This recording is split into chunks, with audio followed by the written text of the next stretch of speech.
So in the world of food tech, IP is a critical piece of the puzzle. It factors into business plans and it could also be critical to securing investment. So I thought it'd be interesting to talk to an expert in the field to help startups understand how to think about IP and how to avoid making costly mistakes. So I'm delighted to be joined by Dr. Eran Noah at Noah IP. So Eran is a patent attorney, a GFI mentor, and the former director of IP at animal-free dairy startup Remilk. So thank you for joining us, Eran. Thank you for having me. So let's start with the basics. What is patentable?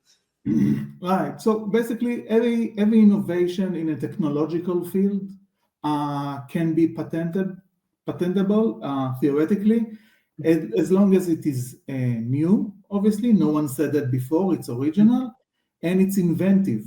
What do I mean by inventive? That a common practitioner in the field would not have thought about it during his regular business days.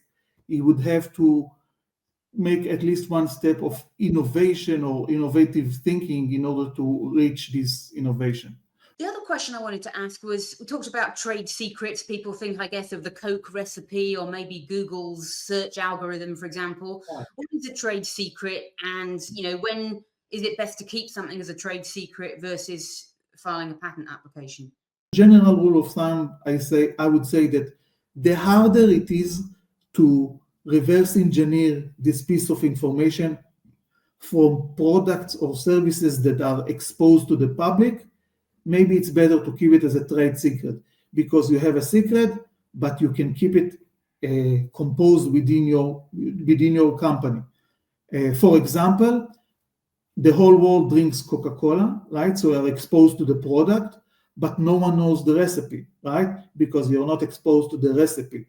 And believe it or not, no one can reverse engineer the recipe from the end formulation, right? So that's true for Coca-Cola. That's true also in the alternative protein, foodtech, agri-tech business. So if you believe a certain piece of information or know-how or innovation can be contained within your company and cannot be at least easily reverse engineered from the products and services you are offering for sale, then that's a strong indication to keep it as a trade secret. Okay. So in the case of, say, a hypothetical precision fermentation startup expressing, I don't know, some kind of animal protein in yeast, for example, right, what might that look like in practice? What's patentable, just briefly? So obviously the GMO itself, it's genetic modification, it's genetic makeup, right? Next, you need to tailor a specific precision fermentation protocol or upstream protocol to get the best of this GMO. Then you have like the downstream protocol, right? How do you isolate and purify the protein of interest? Mm-hmm. Most time than not, the protein itself is identical to his corresponding animal bone or animal produced protein, so it's identical, so it's considered a product of nature, so it's not patentable per se.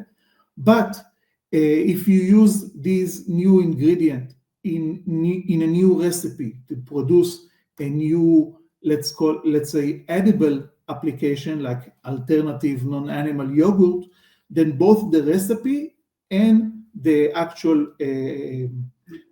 formulation will be patentable. Say they're producing, I don't know, an egg protein or a dairy protein in yeast.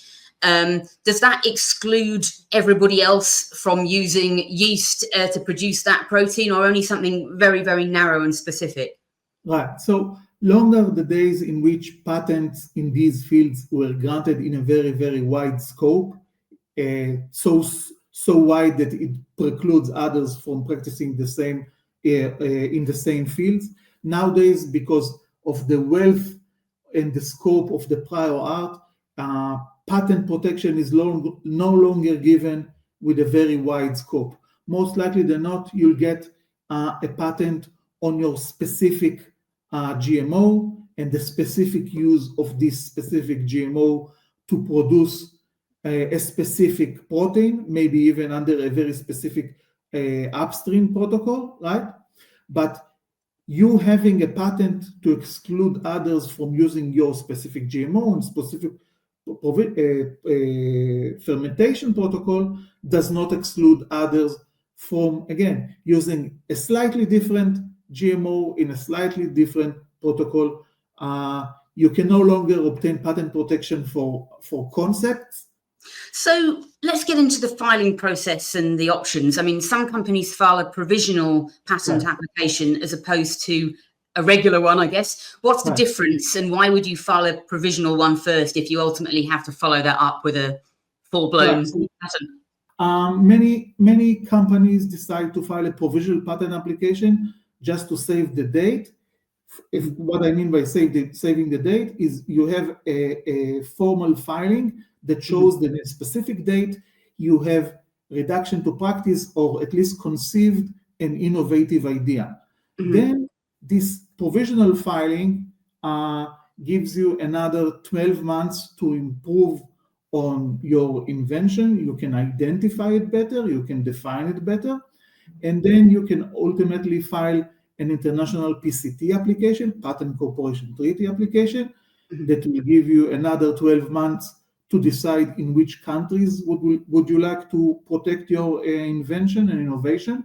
So basically, put together, you have 30 months, 2.5 years, from the date of the first filing, in which you have at least conceived of the innovative idea, until you must choose specific countries all over the world in which you are interested in protecting your innovation.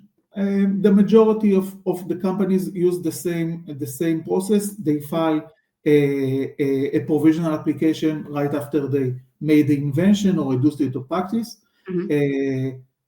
12 months later, a year later, they file the PCT application, and 18 months after that, totaling in 30, in some countries is 31 months, you file what's called national phase application. National phase applications are copies of the international patent application. However, they have a unique standing. They are jurisdiction-specific application in contrast to the international patent application, and patents can be granted to national phase application, whereas patents are not granted directly to the international patent application. So there's kind of no such thing as an international patent. Exactly. It's a common misunderstanding. Okay. So can you file a patent application too early? What's the downside? If you screw this up and get it wrong, are you in trouble? Filing too early may cause several problems. One is you don't have really an invention, you just have a concept. You don't have any idea how to reduce it to practice, even in theory, right? The second one is that you have a basic grasp of an innovation. Maybe you've done 1 or 2 experiments and got a positive result, but you don't know where the invention starts and when the invention ends, because nothing in technology always works as planned so you need to not only identify the invention, but also define the invention. Which particulars make it work, make it tick, and which particulars do not. And if you file a patent application too early, you are in a risk that your description of the invention is incomplete, it may be flawed, and if either one happens, the patent examiner is maybe not likely, but can not grant you a patent based on these deficiencies. So what do you mean by an IP strategy? If someone says, what's your IP strategy? What's the smart answer to that question? A strategy doesn't tell you only what you're doing now. It explains to you why you're doing that, what you should do, when you should do it, and where you want to go. If you continue during a lengthy period in doing anecdotal IP stuff, I file a patent application regardless of what I already filed. I filed a patent application just to please my investors. I filed a patent application just to please my VP of R&D and so on. You don't get a cohesive IP portfolio. One patent will not support another. You may get a product that is supported by multiple patents, and you get other product perhaps not supported by any patent just because it fell between the cracks. And once you go commercial, you don't want to leave anything to chance. You want to know that you are covered, that all your value chain are covered. Some technologies are protected by patents, and there is a reason for that. Some technologies are protected by trade secret, and there is a reason for that. And by you knowing the consideration and what has been done, and why, you are a better position to get to make judgment and make decisions in the future, and you are a better position to explain it to your current investors and your potential investors. Okay, so what are some of the common mistakes that you see when it comes to IP? So not just talking about patent strategy, but kind of just in general. A common problem to all CEOs and business development managers in innovative startup companies is that they love to talk. They talk with the investors, they talk with potential investors, they talk with their friends, they talk with clients, they talk with potential clients, and they want to not only brag, they want to show the value of themselves and their companies. So they talk a lot, obviously, about the technology of the company, right? The thing is that disclosure of innovation to the public prevents you from obtaining patent protection on these innovations. So the correct way, the right way to do it is, if you are about to disclose at least part of the innovation in your company or innovations in your company, please first sign the other party on NDAs. If you're shipping samples, also MTAs, just to make sure that whatever you are telling them and whatever information they are exposed to, sensitive information from your company, does not go public, does not publish, and will not preclude you from obtaining patent protection for your innovations. What about kind of joint ventures, collaborations, partnerships? Again, because I've come across some litigation over the last years of covering this industry where people have set up a joint venture, and then when it all goes sour, there's arguments over who owns the IP.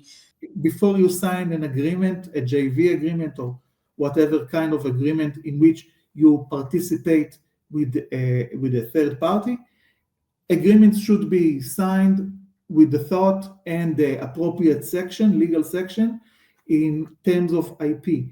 Who owns what in terms of background IP, what each company brings to the table, and even more important, how joint IP and future IP will be divided between the parties. It can be divided based on subject matter, it can be divided based on financial interest, it can be non-divided and developed as joint IP. There are many scenarios, really dependent on the specific cases, who the parties are, what's the type of the agreement, the term of the agreement, and so on. It's pretty unusual to have an in-house director of IP at a startup, as you were at Remilk. I mean, what other options are there? Do people just typically work with a patent attorney when they're doing something specific? Or I understand there's something called a fractional IP director. How does it typically work? Most of the companies in these fields do not have an IP director at all. What they're doing, and I strongly believe it's a mistake, they're conducting their R&D without considering IP aspects, and once in a year, twice a year, when they believe and think they make a technological breakthrough, they put all the data in a Word file or a PowerPoint file or Excel file, contact the nearest patent attorney firm, ask them to draft and file a patent application, and go from there. The thing that they are missing is the strategic view of how an IP portfolio should look like for a company of their size, age, and technological fit. So what's a fractional IP director is supposed to fill this gap. The service is of an IP director, which is in charge, obviously, of both strategy and day-to-day implementation. However, startup companies, which are usually limited in resources, do not have to take the burden of the full employment of a dedicated IP director. What they can do for a fraction of the cost, as the name implies, is contract an IP professional who will act as their IP director, either part-time or as an external advisor. The important thing is that they have a subject matter expert on their payroll. They don't do very costly mistakes. They know where they are and they know where they want to be.